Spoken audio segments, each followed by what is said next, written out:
Today with Coach Ekeler. Questions for Coach? We'll get a mic to you. We'll start in the back with Kellyanne and then go to Brent. Hey Coach, who's been working on kickoff return and punt return? We've had a ton of guys on punt return. We've had Trey Flowers. We've had D. Williams. Kickoff return, Jimmy Holiday. We've got Sampson back there. We've got Nico. We got a bunch of guys and a lot of guys that are capable and really excited about it. You know, Velus is a hard guy to replace, but we're going to do it by committee. Brent. How comforting is it to have your specialist back in terms of punter and kicker, and how much easier does that make, preparing for a season when you're settled there? A lot. I mean, it's great. We got a snappers back. We got 2 kickers back. Punters. I mean, we got great continuity in that room. Those guys pull for each other. Great work ethic. We come to work every day, and I know it sounds like coach speak, but that's facts. And really, really appreciate those guys, and they work their tails off. So we're excited about it. Austin.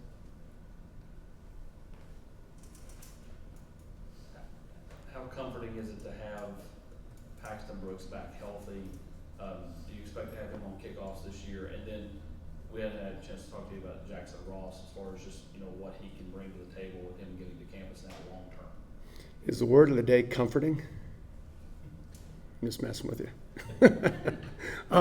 No, it's great. I mean, yeah, Paxton's been banging them off, banging them on kickoffs, and Toby is too. I mean, shoot, we didn't have any returns the last 6 games on our kickoff last year, and Toby did a great job. But Paxton's done an awesome job. Jackson Ross, can't understand half of what he says, but no, it's joking. But he's going to be a really good addition. He just got here late, so anxious to see what he can do live. Seen it on Zoom and seen it on film, but really excited about him and excited about all our guys. Other questions? Adam and then Rob. What's the philosophy, yours and Coach Apple's, about using starters, offense, defense, and punt and kick and coverage teams? Well, what we try and do is we try and develop our guys too. I mean, you look at Christian Charles last year, you look at Nico Slaughter. There's a bunch of guys that played Rutger that are now, T-Mac. I mean, those guys are starting, a lot of them. But they played 30 snaps a game last year, and they didn't even blink when they got on defense. And then in the offseason, they're ready to rock and roll, and they're game tested. So really, you got young guys like Jordan Thomas, you got Elijah, you got Caleb, you got a bunch of young guys that are hungry and ready to go, and then you got a bunch of veteran guys. So it's kind of a mixture, and it's a mixture of developing guys, mixture of getting key guys out there, keeping tread on the tires of the starters, and giving guys roles on this football team. And that's ultimately, we want as many guys to play as possible that can go out there and play at a championship level. Coach, I'm sure it's not where you guys want it to be yet, but depth-wise, things have much improved with the defense this year, just in terms of bodies, numbers. What about your unit? Do you feel like that? Do you feel like that's the case with your unit? Yeah, I mean, we got 2 young guys. I mean, I'm sure you're talking about Josh and James, and Josh is he's really coming along, and so is James. But James is a little bit more raw. And Josh is a little more seasoned in a certain sense, but both those guys have just an incredible amount of talent and unbelievable work ethic, great kids, just figuring it out. They're true freshmen. They just got here. And so the sky's the limit for them. They stay the course. They keep busting their tail. And you're talking about 2 guys that are 6'5", coming off the edge, and they can flat out go.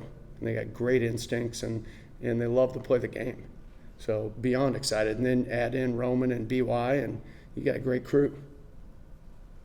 Ben and Patrick.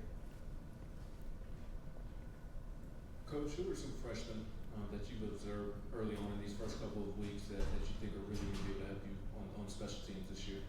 Man, like I said, I mean, I named a few of them.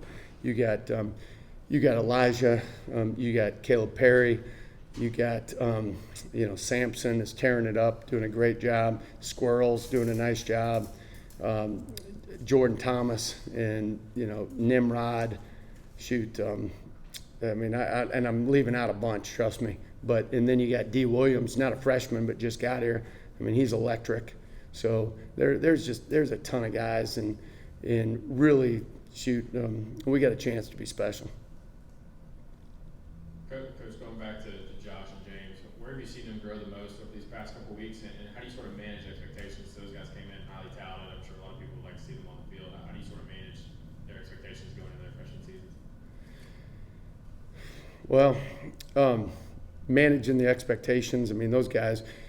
I've told them both. They got to think of themselves as seniors, because you got those seniors out here. They expect that out of them, and they can't. They're not freshmen.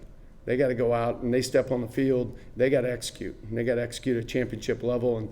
And if they can't do that, then they're not going to be out there. So that's the challenge, to get them to that level, to get them to that point where they can go out and Coach Banks feels comfortable about putting them in, and they're going to play on special teams for us too early.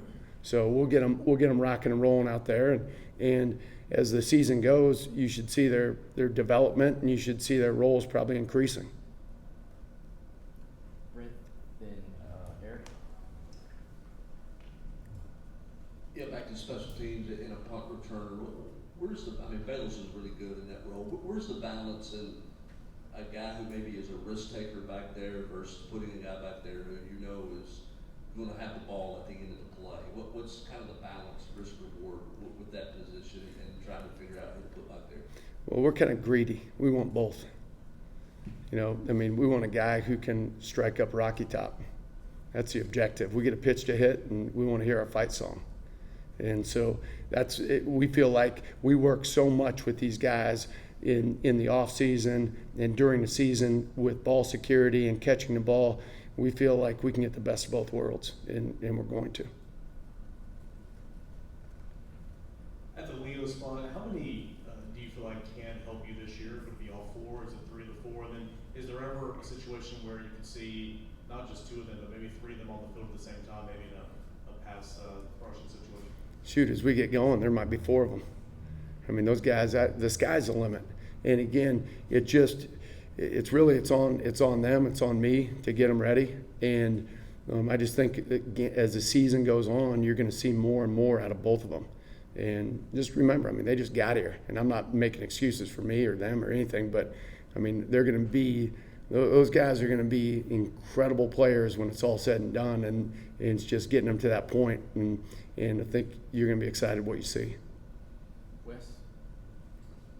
Mike, how do you get across sort of the mentality you want on special teams with the young guys? I know that there's some things in terms of hitting that you can't quite do every day like you'd like to on special teams. How do you get guys to sort of get the motor running for that? Well, we talk about everything we do on special teams, how it makes you a better football player, how it makes you better offensively, defensively, and we've got probably a different philosophy than a lot of people. We spend an unbelievable amount of time just working technique, and then we put it together. So we work stance and start on our punt team, on our punt return team, on our blocks, on everything. And our kids, we don't move on until they perfect it, and then we move on. And we don't give them a million rules. We legitimately teach them techniques, teach them and tell them make a full speed decision and apply your tools. And so I think the kids enjoy it. And every day, Coach Heupel will get in a team meeting, and he'll have clips. We call them transferable skills, right? Where you'll see a defensive back go out there and eye stun a guy. You'll see him snag him. You'll see a receiver do the same thing. Every technique that we work and see how it transfers over to the offensive side, to the defensive side. And ultimately, Coach Heupel's vision, our vision, we want to be the best technique team in America, and we want to be a physical team. And that's what we really harp on. And our kids, they see it. You could talk all you want, but the film doesn't lie. And when you see it every day and you see guys improving and they see it going into making him a better player in offense, making him a better player in defense, that's all you need. and I love it. Vince? Mike in the back. As soon as you got here, you were so complimentary of Knoxville, wanting to get out on the water to work and things like that. A year and a half in, what's life in Knoxville like for you representing the University of Tennessee, having your daughter on the volleyball team? How's it changed or enhanced you? Love this place. I mean, love who I work for. You know, all the administration, hype, all the coaches, the players, the community has been incredible. I mean, you look outside in the morning, you drive in, you drive right. I live right on the water. I mean, are you kidding me? I mean, that's what the good Lord wanted for me. I know that. As far as getting out on the water as much, it's kind of crazy. I actually had neck surgery right at the beginning of July. But I like to tell people, I had surgery, got out at 3 o'clock, drove myself home that night, drove to work the next morning, was out on the practice field, rocking and rolling. Had the same surgery that Peyton Manning had. And got on the elliptical for an hour. I've been rocking and rolling ever since. So, but I couldn't ski this year, that's my point. Couldn't water ski, which killed me. So next year, watch out, man. It's not going to be safe on the lakes around here. Other questions? Anything else? Wes? Sort of as camp goes along everywhere, you know, you see those times like in camp when you just see more non-contact jerseys, guys are getting dinged up. How do you kind of keep guys pushing at that point? Because it seems like one of those times where you kind of reach a fork in the road and you got to kind of pick a path. Our kids, I mean, if they're able to go, they're going to go. And if they're not, they're not. We've got an unbelievable training staff, trust those guys, and our players trust them. So you're not here at the University of Tennessee if you don't love the game. So it kills those kids not being out there and being able to go full go. But, you know, we'll get them back and ready to roll. But that we don't have an issue. We don't have an issue with here. I mean, guys are begging to get out of a red jersey if they're in one. That's all. I guess I was asking about keeping the guys fired up every day when you know the camp miles kind of pick up a little bit. How do you have any different techniques to get guys kind of motivated every day? Yeah, I mean, I told them the other day, I asked them, I'll ask you guys the same question. If I told you tomorrow when you wake up, I'm going to give you $30 million, would you be fired up? Would you? Yes. All right. What if I told you tomorrow, I'm going to give you $50 million, but you're not going to wake up?